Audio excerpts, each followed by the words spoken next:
Happy holidays, guys. It's Ask Dave. We never leave you hanging.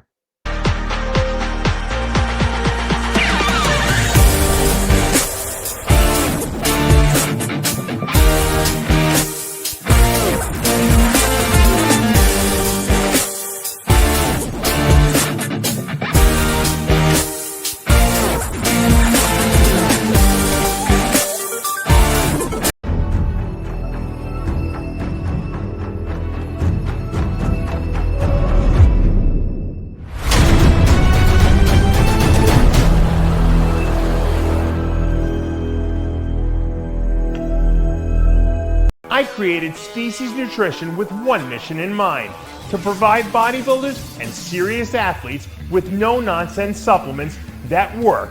I put my name and reputation on every bottle of Species Nutrition products. If you want to be your absolute best, join the evolution.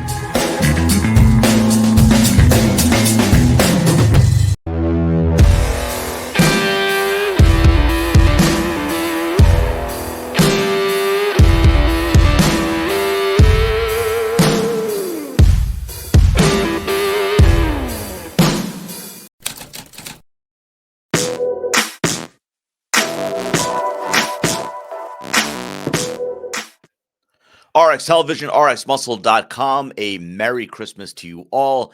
This is Ask Dave, your weekly 30-minute question and answer show with Dave Palumbo. Of course, we're not going to take a day off, even though this is Christmas, and we hope to answer as many of your questions as we can over the course of the next 30 minutes. Be it bodybuilding related, be it Christmas related, be it whatever is on your mind, we have you covered for the next 30 minutes on this show. But first, Dave, we have a sale going on right now. Final day of the sale at SpeciesNutrition.com. 30% off. It's our Christmas special. Promo code HOLIDAY30. And not only that, but they get a free Arthrolyze Elite for spending $70 after the purchase. So this sale expires today at SpeciesNutrition.com.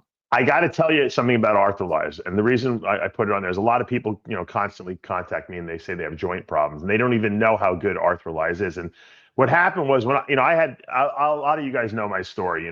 Back in the day, I had bad shoulders, and they got progressively worse, which is one of the reasons I kind of ended my career a little earlier than I probably would have liked. But they said I needed a shoulder replacement back in probably the late 90s. Certainly in 2002, I needed one. But the shoulder replacements were really crappy back then.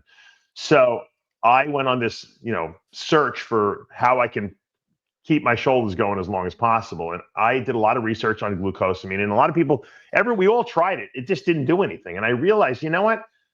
It's not the ingredient that's the important thing. The ingredient is the right thing because it's the raw materials of the joint and connective tissue. People just weren't taking enough of it. Because think about it. Imagine if you got a protein supplement and you took a teaspoon of whey isolate every day and you were like, I don't understand why I'm not getting any muscle gains from this. Well, you're not taking enough. You have to have macro amounts of this protein. Same thing with joint and connective tissue. We don't eat ligaments and tendons and cartilage when we eat like chicken and chicken and beef, right? We cut all that stuff off. So we don't get the good raw materials. So you have to take glucosamine, but you need to take it in gram amounts, not milligram amounts. Most people take 1,000 or 2,000 milligrams a day. It's not enough. You got to take at least 4 grams of the stuff a day. Same thing with MSM. You need at least 4 grams of the stuff a day. So when I kept playing around with dosages, generically speaking, and I figured it out, I said, I'm going to come out with my own joint product at some point when I'm not competing.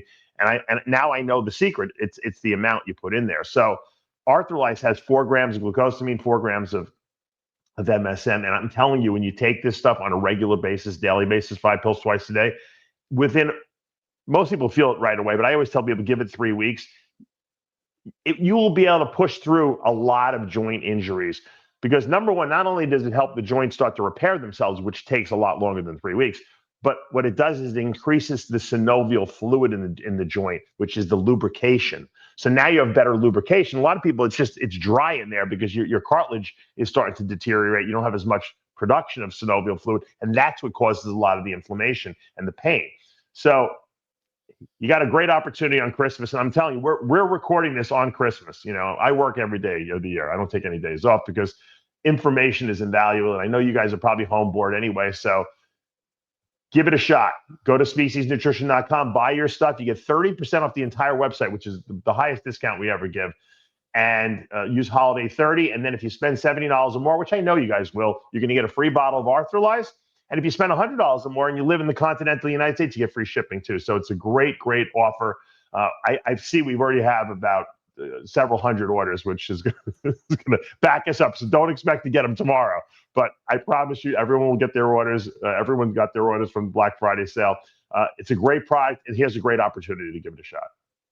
So again, Holiday 30% off at speciesnutrition.com. $70 purchase after discount gets you Arthrolyze Elite.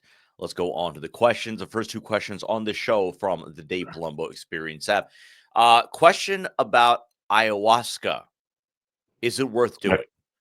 From what you've seen, from what you've heard, from trials and tribulations of ayahuasca.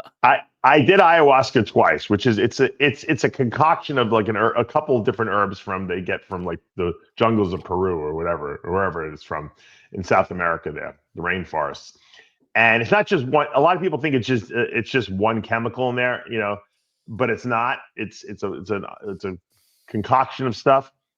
And it lasts about 3 hours. And if you're going to do ayahuasca, you don't do it in your house. You got to go do it with like a shaman where you don't have to go to the jungles of Peru to do it, but you should do it in a setting where there's people there, where there's someone who is running the ceremony, playing music. They usually chant and there's like a drum beat, because that stuff kicks in the ayahuasca.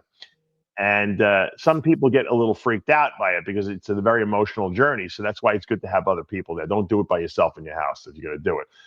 Like I said, there's plenty of ayahuasca groups online. You can probably find where they do it someplace near where you live. I did it once in New York City. I did it once in California. This is years ago. And I don't think I need to do it again. I think I got what I needed out of it, spiritual, insightful knowledge. For me, it was good. There are people that freak out when they do it because they got a lot of demons in their past. But most people do feel a sense of peace after they do it, after they're done with it. Some people's journeys are harder than others. You have to ask yourself, are you ready to do that? And not everyone needs to do it, and not everyone, feels an urge to do it. But if you feel like there's something that you inside that maybe you need some spiritual wisdom that you're not connecting with, it's definitely a good way to do that. So once again, it's not like going to a club and doing, MDMA and getting, and having a great high. It's a journey, and it's a lot of emotional, very emotional, I would say. And in some cases, painful emotional experiences. So be ready for it if you're going to do it. I was pretty deep. Not going to lie. Second question. Again, these first two questions from the Dave Palumbo Experience app. A little bit of a lighter topic and one that's certainly up your alley. Your opinion on keto versus carnivore diet. Can one utilize a carnivore diet during a prep? Yeah, the carnivore, it's funny because I came out with, I didn't come out with it. I created my ketogenic performance diet, and I differentiated because look, Atkins was the guy who popularized the ketogenic diet. He said, look, eat whatever you want, just don't eat any carbs.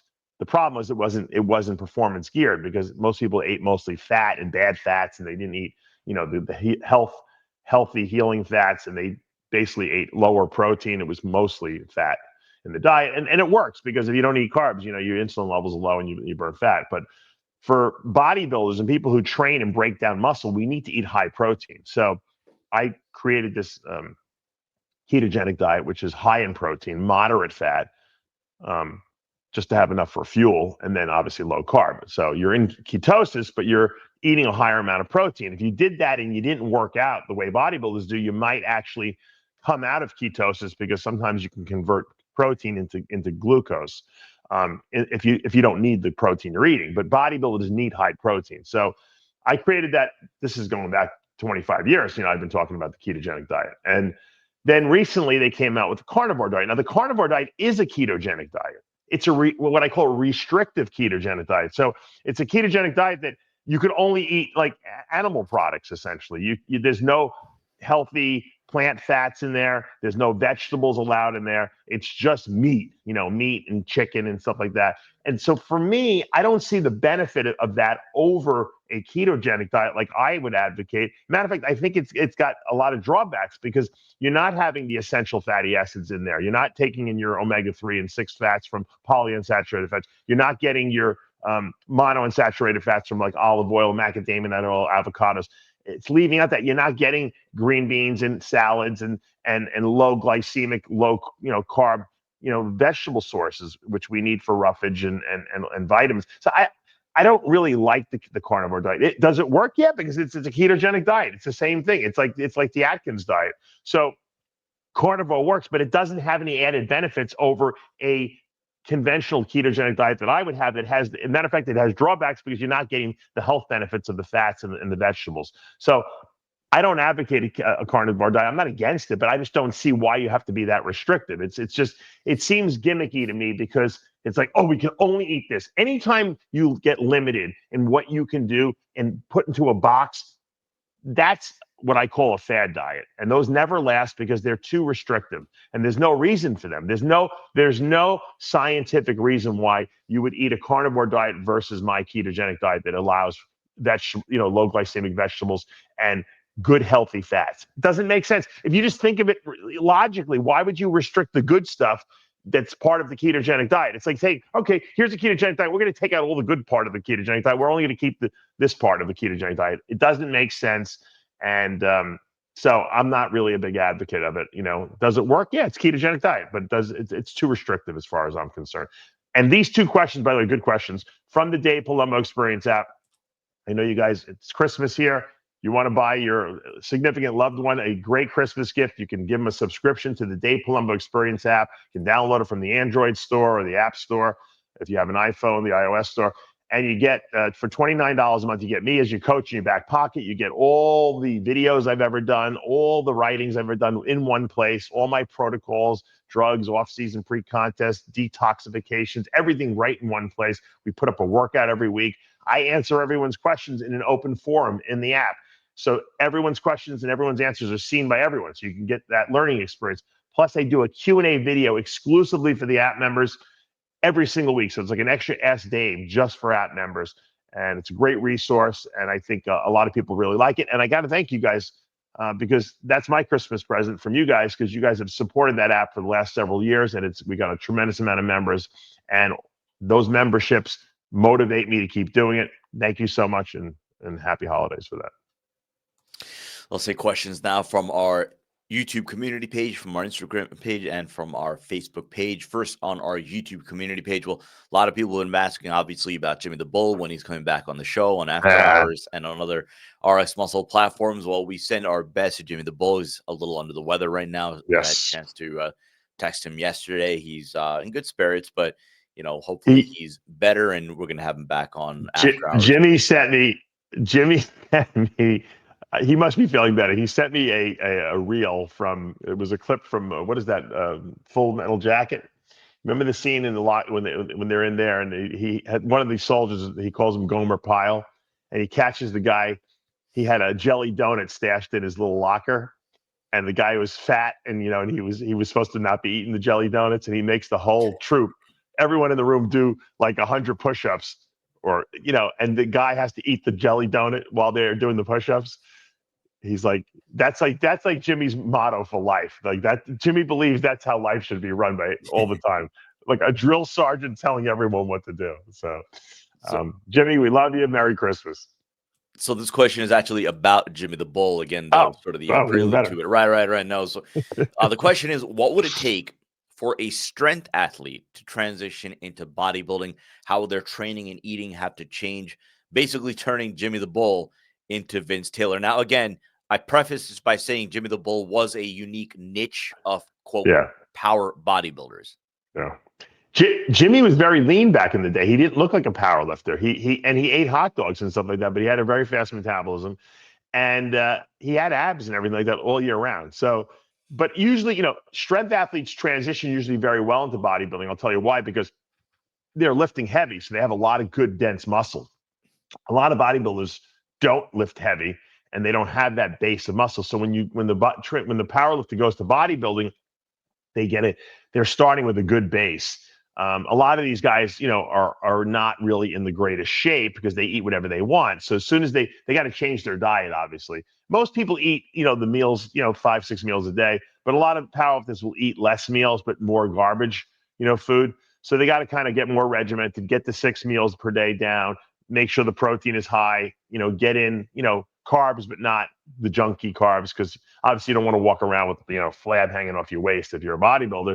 So it's basically just kind of cleaning up the diet a little bit, and maybe focusing more on, rather than 1 and 2 rep sets, which is stuff that powerlifters would do because they want to try to, raise the weight as much as possible, moving up to 4 to 8 rep range. And I think a lot of those guys do very well. A lot of guys get injured in powerlifting and then they'll transition to bodybuilding and they have very good bodybuilding careers. So you never know. Look, the two sports are very interrelated, and you can go back and forth if you really want. I've seen bodybuilders go to powerlifting and be very successful. Brian Dobson used to say it all the time. He said that if Ronnie Coleman would have said at some point in his career, when he was at the height of his powers, I want to do a powerlifting meet, he probably could have broken every record at the time, because that's how strong he was. So, bodybuilders that lift heavy have a lot in common with powerlifters. It's usually a diet tweak that's involved. Question about Dianabol. After it's open, or rather past the expiration date. Yeah. Actually, I should restart. If unopened past the expiration date, how long is Dianabol good for? Yeah. I get this question a lot. And you know what? I have to say, anabolic steroids, because they're fat-based, they're steroidal compounds they made from cholesterol backbones, but it's fat-soluble based compounds, most of them. They're very stable. They don't break down over time. I don't know what it is. The protein hormones will break down. Like if you have insulin that's over, that's past the expiration date, way past it, they break down after a while. Now, if you keep them in the refrigerator, obviously it's a little more stable. Same thing with GH. If GH is always refrigerated, it's stable for a lot longer. But by and far, steroidal hormones you can get 20 years after their expiration date, and they still probably will work well. I'm sure if like 100 years from now they found a stash of testosterone bottles and someone decided, and they were sealed and someone used them, they probably still work. So fat soluble, like type compounds like that tend to really have good stability. So I would say, within 10 years, it's probably still full potency. And the worst case scenario is you lose 5-10%, it's still going to be good. So yeah, I would not have if it's sealed, it's probably good. I just got an echocardiogram and I found out that I have early stages of left ventricular hypertrophy. I'm 35 and currently running a cycle. I'm coming off TRT after this news and would like to know, if you were me, what would you do in this situation moving forward? Yeah, I hate to, I don't want to give doctor advice because I don't know the situation, but usually what happens is a guy who's in perfect health and feels great goes for an echocardiogram, because Dave Palumbo says, get an echocardiogram, get a cardiac CT scan for your health. And then they come back and they say your left ventricle's enlarged. Well, guess what? You squat 600 pounds in the gym. Of course, your left ventricle's enlarged. The heart is a muscle. The heart will grow, okay, when subjected to, training. That's called an athletic heart. Now, if you didn't work out and you went for an echocardiogram and your left ventricle was enlarged, that's a problem, because that means that your heart is not working well. So your heart is enlarging itself to try to compensate for whatever's wrong with your heart. But in bodybuilding, when your heart is enlarged, and we talk about the left ventricle, that's the chamber that pumps the blood out to the body. If you're training hard, that's the reason it's big. So I don't know why these doctors can't differentiate between an athletic heart versus a compromised heart, or a diseased heart. Now, if you are having shortness of breath and you are having symptoms of your heart not working, and that's why you went for an echocardiogram, different story. But that's not what I'm reading. What happens is a regular healthy guy goes, gets an echo, left ventricle's enlarged. Oh, you're in trouble. You're going to have heart failure. They get scared and then they go off drugs and they stop, working out because the doctor tells them to, because there's nothing wrong with you. You have no symptoms and you feel good. Train. That's normal. If you didn't have an enlarged heart, I would say you're probably not training hard enough. So yes, athletes will have enlarged left ventricles. Okay. If you're a weight training athlete, or a power athlete, you're going to have a thickened heart. If you're an endurance athlete, like a long distance runner, you're going to have an enlarged heart, but it's going to be a stretched out heart. In other words, the chambers don't get thicker; they get thinner almost, but they hold more blood volume. If you ever check the heart rate of a runner, when I was running, I think my heart rate was like 38 beats a minute, which means that my heart's beating less frequently, but it's pumping out enormous amounts of blood per ejection fraction. So it changes. Your heart can remodel itself. And the funny thing is, when I went to a cardiologist years ago, he said to me, he goes, "If you're really worried about because my left ventricle was really thick," and he said, "Just stop training so heavy." And as I got older and I stopped training as heavy, I noticed when I go for echocardiograms now, my left ventricle is less. It's still thickened, but it's less and less and less because obviously it's detraining itself. It's a muscle. It's atrophying a little bit. So I don't even worry when they always tell me that, oh, your heart's in line. And I have rhythm problems, because I've had aorta repair and I had an AV block, so I have a pacemaker because of that. But that's the rhythm of my heart. The muscle itself is healthy. It's just enlarged because I lift heavy weights. And that's just the way it goes. And if you feel good and you're not short of breath, then don't worry about it. Don't end your whole bodybuilding, career because of one diagnostic test that doesn't know how to be read by a good doctor. But once again, I'm saying this because I don't know if you have symptoms or not. If you have symptoms of a heart failure, that's a different story. But it doesn't seem like that from the question. Question about tren night sweats. How to stop them? I've tried triple dosing magnesium powder before bed. No go. So your solution for tren night sweats? Get a really, really strong fan and put it about 3 inches from your face. And as you're sleeping, it'll blow on you, and the sweat will go away, and you will sleep like a champ. So that's it. There you go. That's it. A good fan. Tren makes you sweat. All steroids make you sweat. I used to sweat like a maniac because it just hypes your metabolism. He didn't say he's having trouble sleeping. He said he's having sweats at night. So if you're having sweats at night, you have to sleep. But I used to have an overhead fan, the ceiling fan, and then I would put a separate little fan right on the nightstand directed right at me. And what usually happens is it's hard to fall asleep, okay?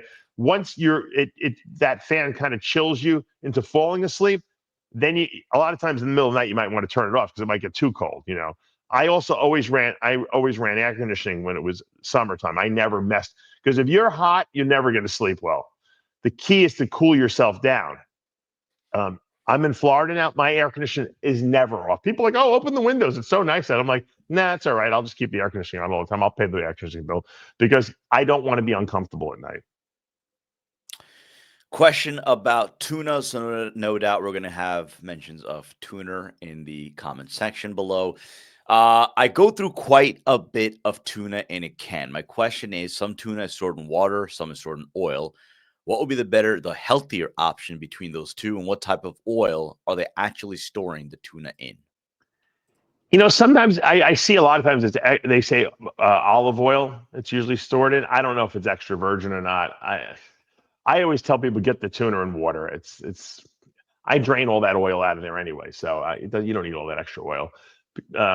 You get the tuna in water and just squeeze. I even squeeze out who wants that tuna water taste? I squeeze out as much of the water as I can, and then I put the tuna in whatever I mix it into whatever I'm eating, whether it be rice or whatever. I used to make one of the grossest smelling foods I ever made, and I ate a lot of it because it went down real easy. I would do tuna, pasta, and Parmesan cheese. So imagine, how strong some Parmesan cheese smells. Add that to the tuna smell. It stinks so bad. Like if you were just like a person coming into the house, you'd be like, oh, what the hell reeks like that? But I'm telling you, it's a great combination. I would make like a half a pound of pasta. I'd throw it in a bowl. I'd maybe put a little olive oil on it. I'd throw, some Parmesan cheese on that. And then I would take the can of tuna and I scoop it in there, or 2 cans of tuna, mix it in to the whole thing. And I would sit there in front of the TV and eat it all. It was absolutely delicious. And, I'm getting hungry. I'm actually craving it right now, just thinking about it. I completely forgot that I used to do that. Very good combination, though. Let's go to Alexander Ruin. Coach, any difference in doing dumbbell bicep curls standing or seated? Standing, more weight, both good control and squeeze. Yeah, I mean, when you're seated, you're kind of locked into not being able to cheat as much, right? Except if you're Jimmy the Bull, that is. Jimmy the Bull. Let's get back to Jimmy the Bull. The most impressive lift that he ever did, and I told him this a million times. He would do seated. Okay, he would be on a bench with the back seated dumbbell curls with 150s, and he wouldn't just do one rep with it. He would do 15 reps with each arm. That to me, and he would do good. He would actually lift it up like this high because he used a lot of front delta in there and bicep. He would. It was the most incredible thing I've ever seen. That was his best lift because he did full range of motion with them, and it was just crazy because the weight. Try to do a dumbbell curl even with 100 pounds, much less 150. You tear your bicep. Okay, this guy was the strongest person I've ever seen do those dumbbell curls. I've never seen anyone else do it. As a matter of fact, he did a demonstration. I don't know if it was in FIBO or if it was in on the Arnold Classic stage. There was a guy at the time by the name of Manfred Holberg, who was this German guy, and he had like the first synthol arms, but he had really big arms too. He was a very big muscle guy. He was one of the first strongmen, and him and Jimmy the Bull were going to have this curl off, and so they were doing some kind of demonstration on the stage. So they came out.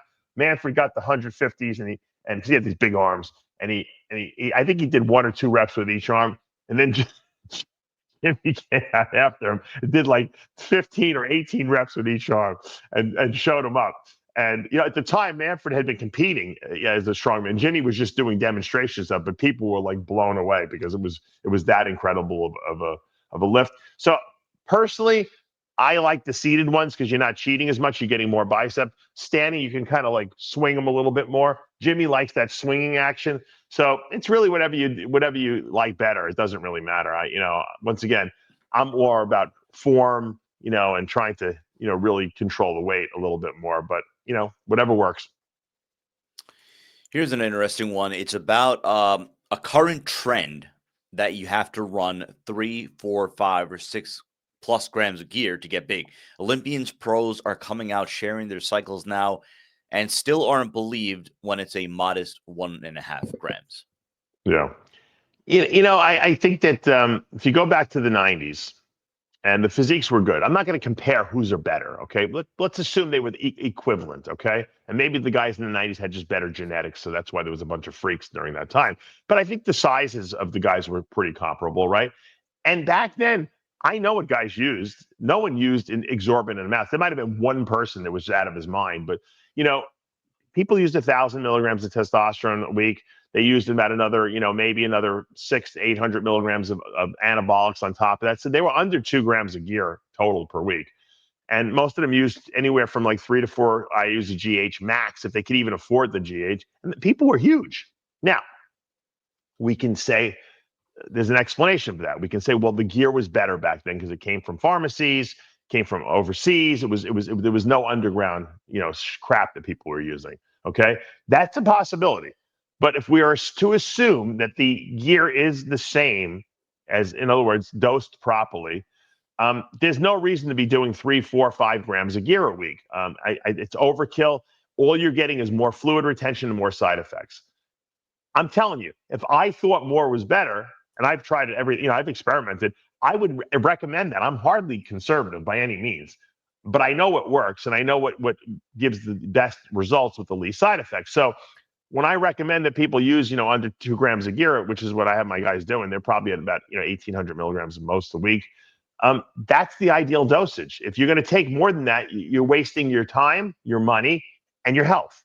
And that's the honest truth. Now, if some people have to take 3, 4 grams of gear because they're not getting any results, maybe their gear is underdosed. That was the Boston Lloyd theory about gear today, that it's just not dosed properly. But if you're getting gear that's dosed properly and you've tested it, or it comes from a pharmacy, there's no reason to do that much. I'm telling you, you're wasting your time and you're just causing more side effects. So I'm not saying that the guys don't use more gear today. They probably do, because the guys are very honest. Most people are very transparent on social media because they get more views that way.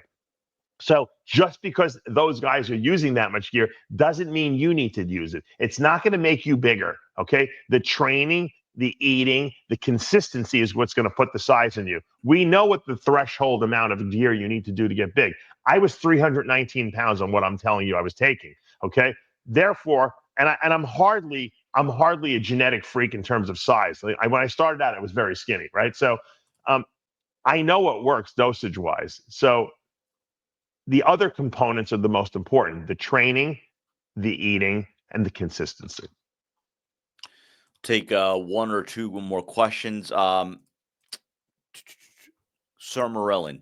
Thoughts on Sermorelin, but then the secondary to that is best peptides for building muscle. Yeah. I like Sermorelin. I like all the growth hormone releasing peptides. I think they're good alternatives to taking GH. They're not anywhere near the same as taking GH because you're hoping, basically, you're taking a GH releasing peptide and then praying that your pituitary can produce enough GH in response to that you'll get an effect from it. That's what you're doing, right? Same thing when you take HCG. You take a shot of HCG and you hope your testicles are going to produce enough testosterone to give you some sort of a benefit. But more than likely, taking 2 shots of testosterone a week is far superior to taking any HCG. Just like taking 2-3 IUs of GH a day is far superior to any Sermorelin or CJC or any of the other hexarelin, any of the other GH releasing peptides. That's just the reality of it. Does it mean that you're not going to get any results from Sermorelin? No, it works, but you're not going to get the results you're getting from 2-3 IUs of GH a day. It's just not the same. Because when you're taking the GH, you're actually putting growth hormone into your body, and you're getting a pharmacological effect from that. When you're taking a releasing peptide, your body's releasing its own, and you only have so much ability to produce GH out of your pituitary gland. Some people are better releasers than others too. So some people get better results, other people get no results, and that's the truth and the fact of it. So, is it better than nothing? Yes. Is it better than taking GH itself? No, and it's not even comparable. However, you did mention what are the best muscle building peptides. GH is a peptide. IGF-1 is a peptide. Those are muscle building peptides. To me, if I'm going to spend my money on any peptides, I don't know of anything that in recent memory, new compounds that have come out that is even close to BPC 157. It's the greatest it's the greatest new peptide I think that's come out, period. Because BPC 157 actually causes healing and recovery. I know because I don't use growth hormone anymore. Ever since I had thyroid cancer, I won't take it at all. And so I use BPC when I'm hurting. And you know what? When I take it, the injury goes away in days. Sometimes my ankle hurts where I had the surgery. I take a couple shots of that, I get from Titan Medical Center, and you know what? It goes away. The pain goes away. It actually works. And I feel like I'm recovering better from workouts on it. So I'm telling you, if you're going to use a peptide in today's day and age, that's what I would spend my money on. That stuff works, and now I know Titan Medical now has the combo of BPC 157 and TB 500. I think they call it the Hercules formula or something like that. That's it. That's what you should be using for healing and recovery. If you want to grow, take steroids and GH and IGF-1. That's how you're going to. We know that those are the most potent builders of muscle. There's nothing better than that. You're not going to take any little peptides that are going to cause anything comparable to GH, IGF, and steroids. They're the number one guys on the block. But for healing and recovery, the BPC is tremendous. That's going to do for this episode of Ask Dave. Reminder right now, speciesnutrition.com, our Christmas sale. Promo code HOLIDAY30 for 30% off. If you spend $70 or more after the discount, you get free bottle of Arthrolyze Elite. From our family to yours, we wish you a Merry Christmas, Happy Hanukkah, Happy Holidays, whatever you may be celebrating. Hope you're enjoying time today, your families, your friends. Do something fun. Obviously, we thank you for spending your Christmas day with us, even if just for about a half hour or so, and we hope we can be a part of your Christmas day. But again, speciesnutrition.com, holiday 30% off. This is going to be our final sale of 2024. For Dave Palumbo, I'm Sadiq Faruqi. We'll see you next time. Banja.